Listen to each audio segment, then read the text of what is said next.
warahmatullahi wabarakatuh. Alhamdulillahi rabbil alamin.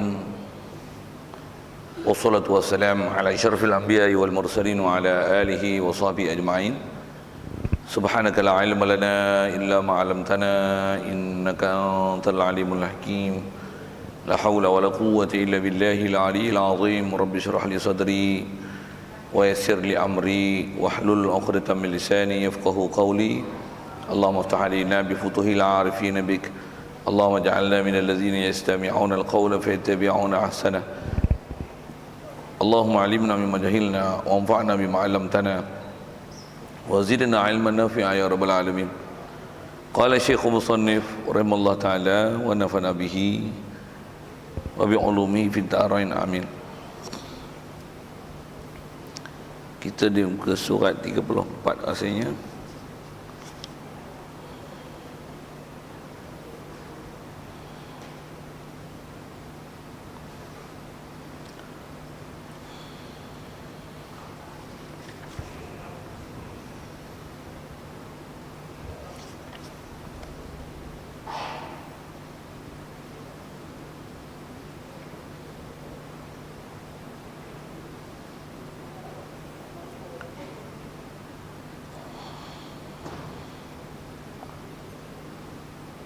Seperti keluar ia daripada rumahnya, situ rasanya tak, dengan tiada izin suaminya atau tiada membuka ia baginya akan pintu supaya masuk ia, atau tiada ditamkinkan dirinya dengan tiada uzur atau memanggil suaminya akan dia, maka istighal dengan hajat dirinya atau meminta ia akan tolak, maka manakala keluar suatu daripada segala yang tersebut itu daripada perempuan, jikalau satu lahzah sekalipun, nescaya tiada mustahak ia akan nafkah hari itu dan pakaian pada fasal itu, dan demikian lagi gilirannya.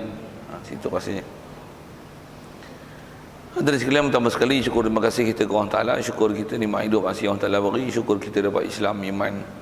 Allah Ta'ala jadikan kita masih boleh dalam keadaan taqwa, dengan makna dijadikan kita boleh junjung perintah dia, tinggalkan larangannya, diberikan kita sihat lapang masa. Walaupun ada orang yang tak lapang masa untuk boleh hadir mengaji, tapi Allah Ta'ala bagi semua nikmat tersebut, boleh dia bagi hidup, nikmat Islam, iman, taqwa, boleh sihat lapang masa, boleh hadir pula ke masjid pagi ini untuk kita meneruskan bacaan kitab daripada kitab Muhimmah ni, insya-Allah. Dan kita dalam masjid ni mana iktikaf sama-sama.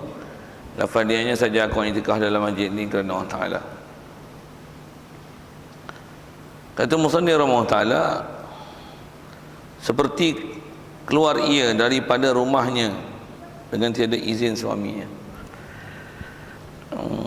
Hadirin sekalian, apa yang kita nak sambung ni insya-Allah kalau ikut adalah beberapa perkara yang dasar kita bicara lepas, adalah nak bicara dalam bab nusyuz, yang kalau ikut asal isu kita bicara dalam masalah bagaimana tanggungjawab suami, yang suami kalau ada isteri lebih pada seorang, antara perkara yang wajib dipelihara adalah wajib gilirnya, nafkahnya. Jadi yang tu ialah perkara tanggungjawab suami yang dia wajib, dan nafkah suami kepada isteri wajib, begitu juga gilirannya wajib. Dengan kait ini, selama-lama tiadalah perempuan ni derhaka suami. Jadi antara derhaka suami ini apa dia? Jadi antara kesan yang kita dah bicara lepas, sebab derhakanya isteri pada suami, yang istilah Arabnya disebut dengan istilah nusyuz. Bila nusyuz isteri pada suami, gugur nafkah, gugur hak giliran dan pakaian semusim. Itu dia punya ayat fakta hukum dia lah. Baik, jadi yang terlepas, rasanya hari itu kita dah sentuh sikit dalam bab musafir, kan? Antaranya ialah keluar ia perempuan daripada rumahnya dengan tiada izin suami.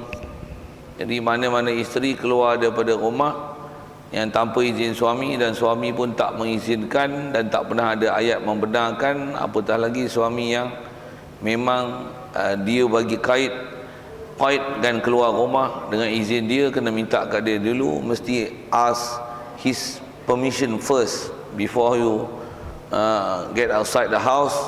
Jadi siapa-siapa isteri yang mengingkari syarat dan permintaan izin daripada suami itu, barulah boleh keluar je dahaka. Dahaka tu dia akan istilahnya gugur giliran, gugur nafkah hari itu, gugur giliran hari itu, dan Allahumma salli ala, dan menyebabkan disebab pakaian, gugur pakaian wajib suami bagi semusim. Maksudnya kalau setahun umumnya kalau sebut pasang ni 2 pasang, jadi kalau dahaka tu sepasang, 6 bulan sepasang, katalah dengan piawaian macam tu. Jadi sekali dahaka 6 bulan tu, maksudnya tak wajib suami beli pakaian baru. Okey, itu fakta hukum yang ada. Jadi kita nak ambil faham seterusnya tu istilah derhaka tu lah. Jadi antara derhaka keluar daripada rumah tanpa izin. Jadi rasanya perkataan ni pun sedia maklum, cuma sedikit penitilan di sini. Kalau isteri memang keluar rumah, suami pun tak jadi masalah bagi isteri yang keluar rumah. Walaupun tanpa izin suami, maklum aja ke dia pun memang istilah tak ambil hal. Jadi tak ada hal lah tang keluar itu. Tak ada hal tu dengan mana apa kita bicara ni tak jadi nusyuz pada isteri yang keluar rumah, yang memang suami dia istilahnya kalau isteri dia kabur je keluar rumah pergi ke mana tak pernah jadi masalah pada dia. Kita ikutlah, ada apa pun, awak tak ada masalah pun tang situ, keluar lah katanya. Memang tak ada masalah dan tak ada istilah nusyuz. Baik. Cuma sikit kalau kita panjangkan bab tu sikit. Nisbah isteri boleh keluar rumah kalau suami bagi satu hal. Cuma kena perhati sikit, bab keluar itu suami dah bagi lesen boleh, tapi ada pun bab aurat. Begitu juga bab nak musafir keluar daripada qaryah, itu bukan hak suami, itu hak syarak. Dan kalau ikut kaedah syarak, mana-mana wanita yang nak keluar daripada tempat tinggal dia, tempat tinggal tu maksudnya qaryah tempat dia tinggal. Kalau katalah kita duduk ni Allahumma salli ala sayyidina Muhammad, Masjid Ubudiyah ni panggil kawasan apa? Candan. Nak keluar kawasan Candan, itu ke hak suami. Suami dah bagi keluar rumah, maksudnya boleh keluar dah. Kau nak ke Kuala Lumpur ke, kau nak Australia ke, kau nak pergi Mekah ke, nak pergi umrah ke, ikut hang. Itu tak ada masalah dengan suami dan tak ada nusyuz dengan dia. Tapi nak keluar daripada Candan, itu bukan hak suami lah. Itu hak syarak. Apa dia hak syarak? Mesti keluar dengan mahram. Tak mahram pun suami. Hak tu. Sekalipun kalau katalah keluar suami, katalah dengan sebab keluar tu, katalah keluar atas hak atau urusan isteri. Isteri nak ke umrah misalnya, tapi suami tak ada duit dan tak ada siapa nak accompany dia. Ada rasanya kita bicara bab tu. Melainkan dengan suami kata, you nak pergi, you kena belanja air sekali, pasal mahram you tak ada. You kena support air pergi umrah, baru you boleh pergi umrah. You support air. Ada isteri yang duit lebih pada suami, oh memang ada. Tambah suami pun kerja sengkit je, isteri lebih. Isteri. Jadi sekalipun untuk dia keluar tu, istilahnya dia terpaksa bayar tambang, bahkan kena bayar upah lah, pasal suami tinggal kerja. Berapa hari tu, kalau kata 2 minggu lah, kena bayar. Sana berhenti pula tak bergaji. Jadi siapa nak kena bayar tu? Bayar sekali-sekali tambang, upah pergi, upah company, dan tinggal kerja 14 hari tanpa gaji. Siapa nak ganti tu? Isteri tanggung. Boleh suami buat gitu? Boleh. Pasal izin dah bagi izin keluar. Adik-beradik kata, adik-beradik dia tak ada siapa yang istilahnya nak accompany dia, tak ada. Jadi kalau ikut yang ada pun suami, dan harus suami minta bayaran tu. Saya nak sebut fake dari segi harus, tak harus, boleh tak boleh, boleh. Dan dia boleh buat tengin dia, bufilah bahasa tengin tu. Apa dia? I tak ada masalah bagi, tapi you nak pergi tak boleh. You nak ajak I, you kena tanggung I. Kena itu macam mana pun isteri macam mana? Pada tanggung I, you baik I nak suruh I punya brother lah. Suruh abang ke apa seumpama dia lah. Jadi asal nak sebut ialah tang mahram, dan asal kita bicara dalam masalah izin boleh keluar rumah, itu masalah asalnya. Dan kita nak bicara bab nusyuz, jadi dah selesai bab tu.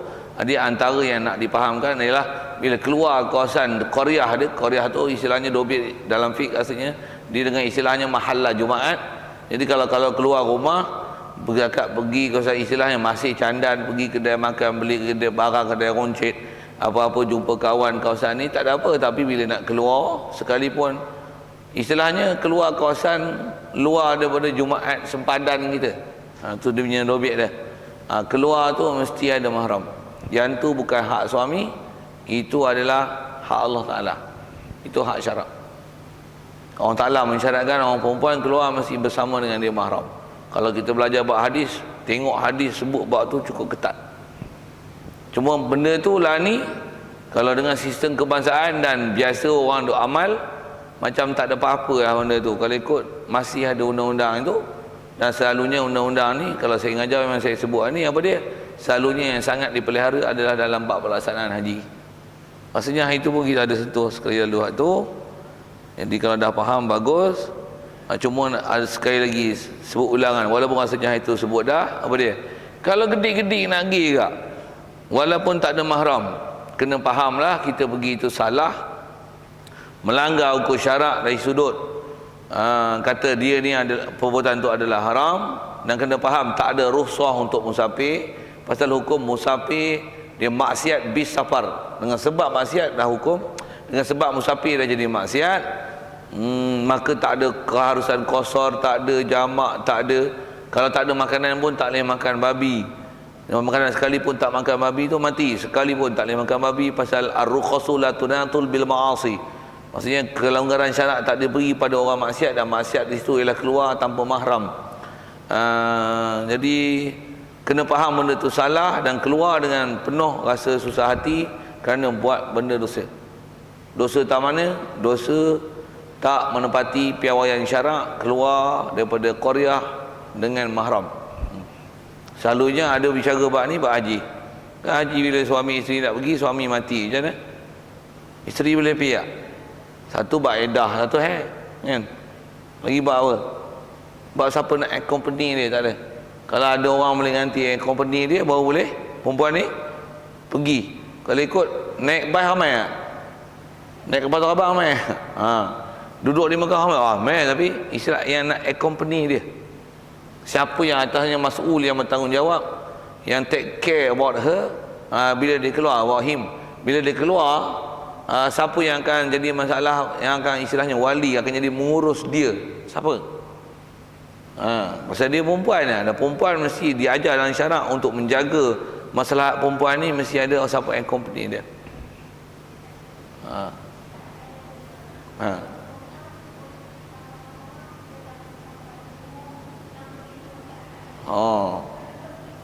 Ya, bagus soalan tu. Penyertaan tu adalah penyertaan tamu haji, tapi penyertaan kitab tak ada. Jadi itu mazhab tamu haji ya. Saya nak sebut tu pasal saya ngaji pun untuk guru gunakan bahasa gitu. Pasal tamu haji ni banyak bahasa-bahasa dia. Kalau saya kata bahasa lah, maksudnya ada hukum hakam dia yang dia punya. Panel dia kata boleh. Itu pening tu. Kalau ikut syarak, umur 65, umur 80 sekalipun. Bahkan umur 80, saya tanya nak, agak-agak kena ada tak orang mahram pergi? Lagilah ada umur 80, tombang tengah-tengah negeri tu. Siapa nak ambil tanggungjawab dengan dia? Jadi itu kalau atas kata ada tu apa? Itu adalah tabung haji. Dan kalau katalah dia kata ada pendapat, memanglah pendapat, tapi dia bukan dalam kaedah Syafi'i. Dan jumhur ulama fiqh mengatakan boleh orang perempuan musafir walaupun dah sampai tahap umur begitu. Kalau dia kata alah tua dah, siapa nak teringin, dah jangan cakap gitu. Saya nak sebut pun malu kan. Malu tahu mana? Lah ni kita tengok surat khabar berapa ramai yang nenek tua dirogol. Buruk sikit lah tu, tak mau nak sebut tu. Tapi macam mana pun katalah pergi Mekah, jangan sembang lah tu. Sembang tu. Bila orang minat dia tak kira tua, orang tua dia cari muda tu nak. Minta maaf, sorry lah bahasa-bahasa itu, tapi nak sebut ayat tu lah. Jadi kalau kaedah kita tu tabung haji macam mana? Dia bukan satu institusi yang ada authority untuk mengeluarkan hukum. Tak? Satu tabung haji ni sikit, kalau sikit ke tabung haji tu. Sepanjang saya mengaji dengan guru sama dalam marhum Patih ni, kalau tengok guru-guru yang saya pernah buat rujukan, saya pernah sebut dengan nama Tuan Guru Haji Cik apa dan sebagainya, yang saya pergi rujuk tanya masalah dan pengalaman duk mengaji kitab setakat duk berjumpa, yang khusus duk mengaji ni banyak dalam fiqh Syafi'i lah. Begitu juga kalau tengok dalam syarah-syarah dalam hadis yang berkaitan dengan bab disiplin orang perempuan yang mesti keluar mengikut piawaian syarak. ISO dia mesti ada aspek and company dia, istilahnya mahram ataupun suami. Tidak ada langsung kelulusan daripada ulama' muktabar mengatakan boleh sekalipun dah umur demikian. Jadi kalau ada tu, itu bukan pendapat muktabar, dia istilahnya pendapat dhaif. Kalau dhaif pun silap mardud, pendapat yang ditolak. Cuma zaman moden lah ni banyak pendapat-pendapat yang moden lah, sama ada ustaz moden, institusi moden, pertubuhan moden, dengan bahasa gitu, yang membenarkan perkara-perkara macam tu. Maksudnya dalam guru syarak kita belajar fiqh memang tak ada, tak boleh. Tapi main dengan fiqh moden ni, yang tak boleh dulu boleh semua. Tuan saya buat misal, itu saya sebut isu musafir. Okey, apa saya jawab dah, cuma saya nak panjangkan sikit. Yang kata zaman lah ni, kalau tengok ada yang kata boleh, kalau ikut satu masa dulu tak boleh. Buat misal, orang perempuan boleh jadi pemimpin tak? Imam masjid boleh tak orang perempuan? Bilal tak boleh, yang kata imam. Itu hukum syarak, kita sebut hukum syarak. Sebut hukum antara bangsa, hukum antara Malaysia, hukum apa-apa antara tu lah. Maksudnya hukum-hukum yang luar syarak, tak, memang ada yang mau ada masalah. Siap bagi hujah lagi, kata sekiranya wanita kita seolah-olah macam diskriminasikan wanita, seolah-olah ada bunyi bahasa itulah, macam perempuan ni tak layak untuk memimpin, sedangkan mereka ada karisma, ada credibility, ada macam-macam kriteria yang menyebabkan layak untuk jadi pemimpin. Takkan kita boleh mengenepikan mereka dan hak mereka sebagai wanita yang mempunyai keterampilan dan keupayaan begini. Tak, kita bukan masalah credibility apa, masalahnya syarak. Kalau orang perempuan hafiz Quran 30 juzuk, tafsir Quran 30 juzuk, ingat dalam Quran, hafal hadis Bukhari, Muslim, Ibnu Majah, Abi Daud, Muslim, Nasa'i, semua hafal. Kitab mereka 4 mazhab pandai, boleh jadi imam. Ketua jemaah dia tak boleh. Yang tak boleh, tak boleh lah. Okey, nak sebut ni, jadi pemimpin lah.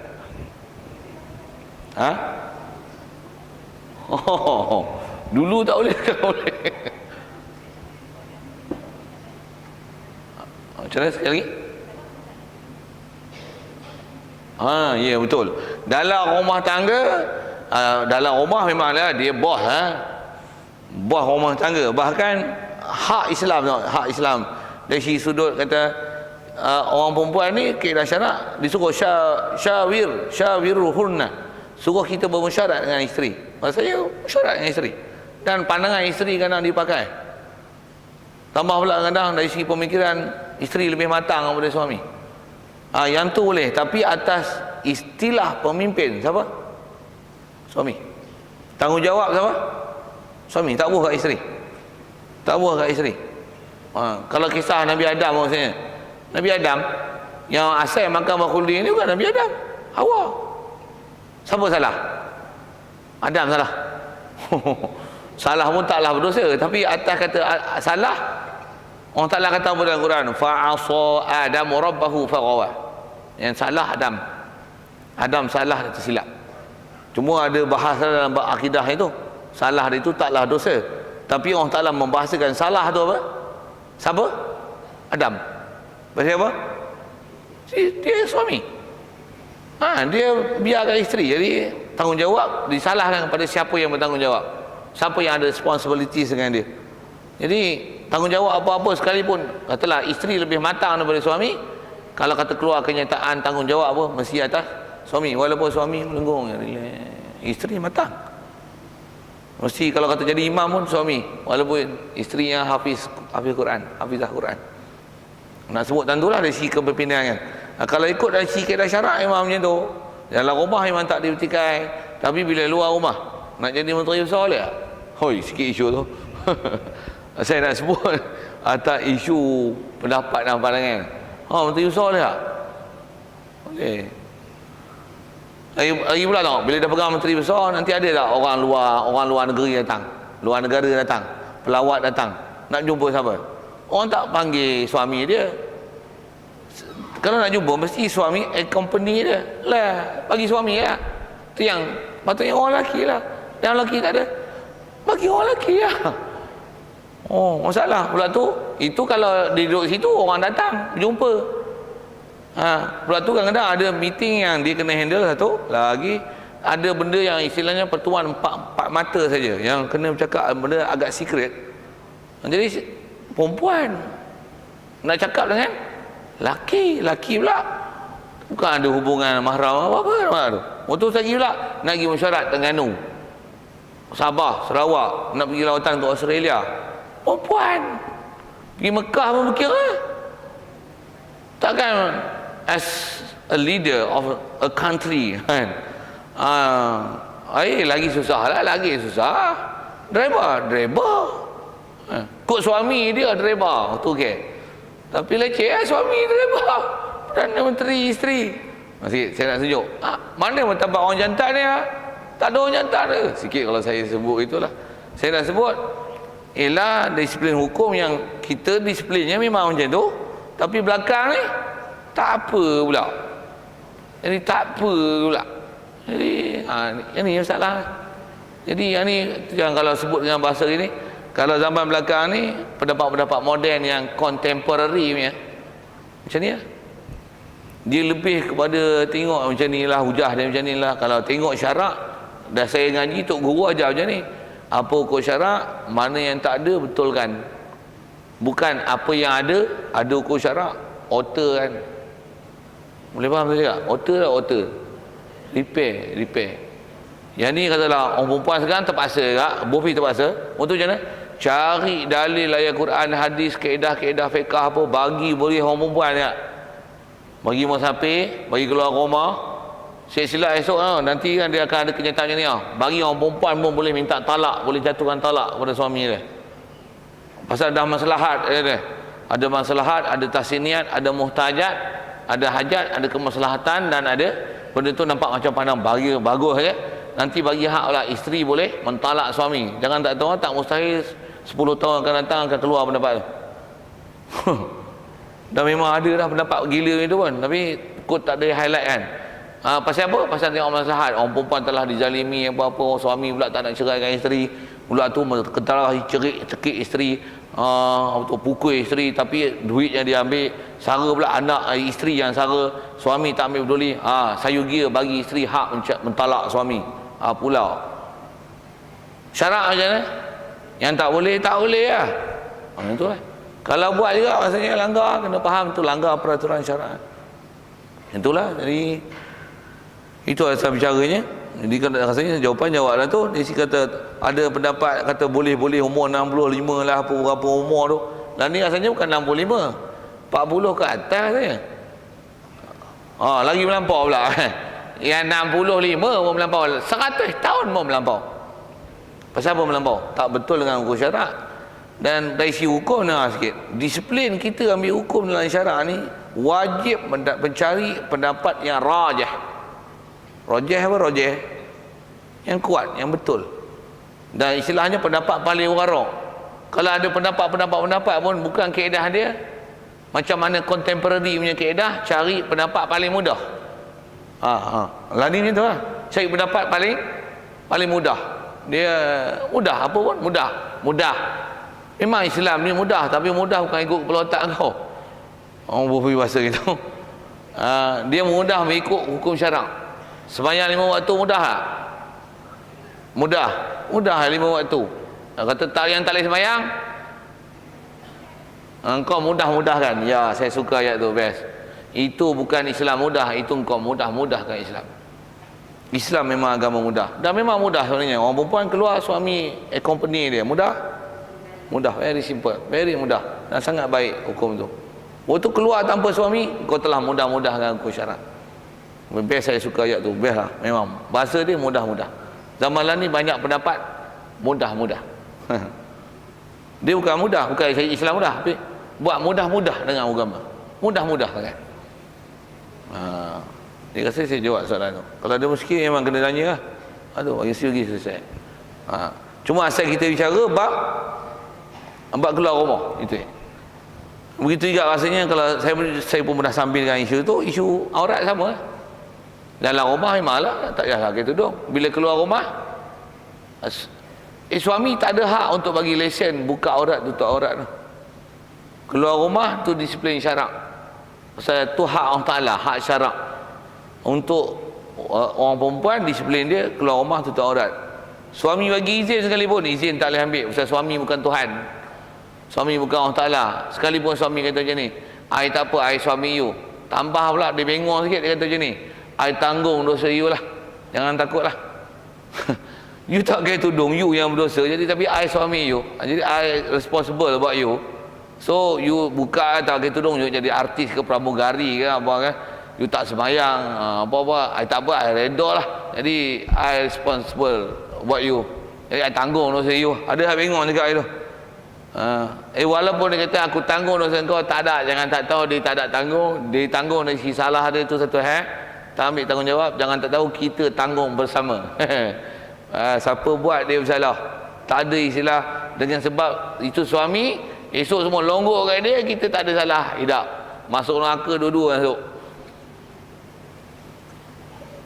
Tak nak bagus, tak salah buka aurat walaupun suami bagi lesen. Okay, nak sebut apa? Peraturan syarak adalah dipelihara. Suami tak ada kuasa itu, dia tak ada authority untuk keluarkan, beri keizinan keluar daripada Korea. Dan dia tak ada keizinan, macam mana dia tak ada keizinan untuk buka aurat keluar rumah. Itu tak ada, itu bukan kerja dia, itu bukan bidang dia, itu bukan kuasa dia. Dia tak ada authority untuk buat itu. Okay.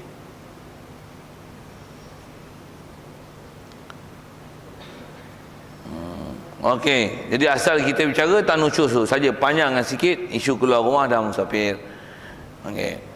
Atau tiada membuka ia, isteri ni baginya bagi suami yang akan pintu supaya masuk ia suami. Isteri tak buka pintu untuk suami masuk rumah, sekalipun rumah tu rumah isteri. Kalau rumah suami, rumah dia tak lagi masuk, tak lagi dia tak ajar pintu tu. Ni rumah isteri, isteri duduk rumah isteri. Suami nak masuk, isteri tak bagi sekalipun. Tak membenarkan suami masuk rumah isteri, sedangkan memang suami itu suami, jadi tak mengizinkan dia masuk, sedangkan hak dia untuk masuk.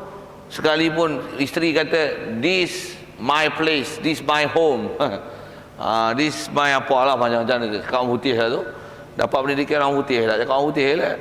I don't want you to entering my house, this my privacy. Privacy dah sebut tu ni, this is my privacy. You can enter in my house without my permission. I not give you permission now. I call the police. Bunyi orang putih yang orang putih itu kan. Dia undang-undang kepala otak dia, bukan undang-undang syarak. Syarak macam ni, walaupun rumah isteri, suami nak masuk, isteri tak beri, nusyus. Tu nusyus. Apatah lagi rumah isteri, rumah suami, apatah lagi rumah menyewa, buat tunjuk besar kepala pula. Nusyus. Selalunya masa bila tak bagi buka pintu ni? Bila ada isu lah. Adalah masa muka apa sikit, kelahi-kelahi apa. Suruh suami balik rumah pukul 10 malam. Kan? Tengok-tengok pukul 11 tak balik lagi. Sembang kat rumah, kat kedai, katalah kat masjid kami mengaji, katalah contoh gitu. Janji pukul 10. Tunggu tak balik lagi. Pukul 11 tak balik lagi. Pukul 12 tak balik lagi. Kunci itu lock, tutup lampu, sengap. Suami pun balik, mari kereta ke motor ke. Assalamualaikum. Ada tidur. Suka itu. Dahaka. Nusyus tu. Tamah pula jawab. Waalaikumsalam. Jawab. Tak buka pintu ke? Pukul berapa lah ni nak masuk rumah? Tak ada peraturan ke? Ui, bagusnya bahasa itu. Nak sebut, walaupun adalah disiplin yang kadang-kadang memanglah orang lelaki yang langgar disiplin dengan disiplin juga. Tapi isteri macam tu pun istilahnya langgar disiplin juga. Jadi masing-masing langgar disiplin. Hak ni langgar disiplin, hak ni katalah ada benda sesuatu peraturan apa dia langgar, mungkin janji ke apa kan tak? Pukul apa tu tak tepati janji. Habis-habis